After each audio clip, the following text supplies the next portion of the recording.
Okay, so my name is Mark Howard and I'm a team leader at Smith & Nephew based in York.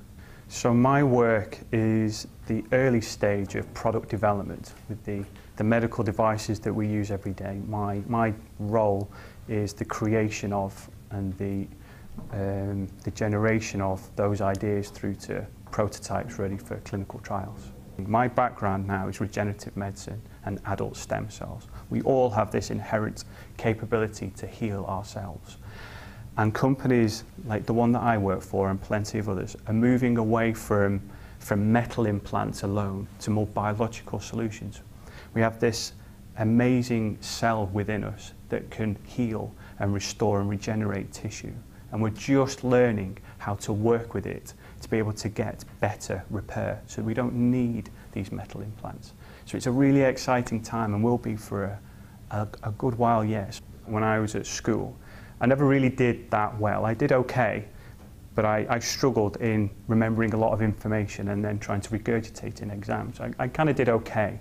When I started doing my GCSEs as they were then, I wasn't really that good at English. Maths I still to this day find incredibly difficult, but biology and chemistry and physics were kind of set by rules that I could understand.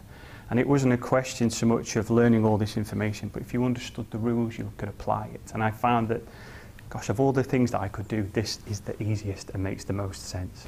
And so I went on to university to do a degree in biochemistry, which kind of marries the biology of cells and tissue and the actual chemistry of how they work, and it was just awe-inspiring. I really enjoyed my time. I mean, my school was a pretty good one, so a fair few went to university, but from where I was living, I can't think of anybody else, any of my friends that went to university. I was definitely the first. It's not to say that I was particularly inept. I never came top. I always came middle-ish. So I did okay. But I found the further I went on in kind of education, I did better and better. And the PhD was a real crux. So I'd say for people who seem to struggle at school because it's boring and monotonous, because it's just learn this, then say that, a PhD is the line at which you all of a sudden have these choices that only you can make. And it's you that finds these things out. There's nowhere to go. There's no textbook that tells you. And that's very exciting. My dad was a firefighter and my mum was a housewife, although she did work from time to time.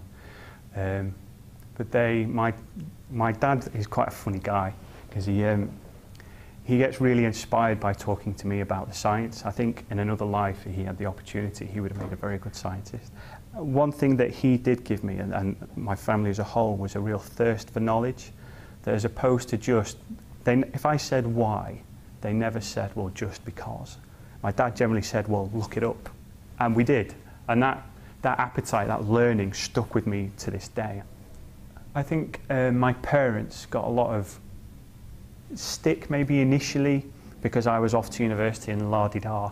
But I think when I think now there's probably a lot of pride around my parents and her friends that I'm out there now doing this research. And my mum will talk about stem cells like she knows it in the back of her hand. Isn't it great? And when I went to college to do A-levels, they were made up.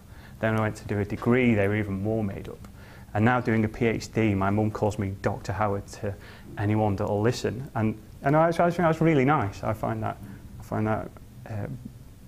very supportive, and it encourages me to do more and try harder.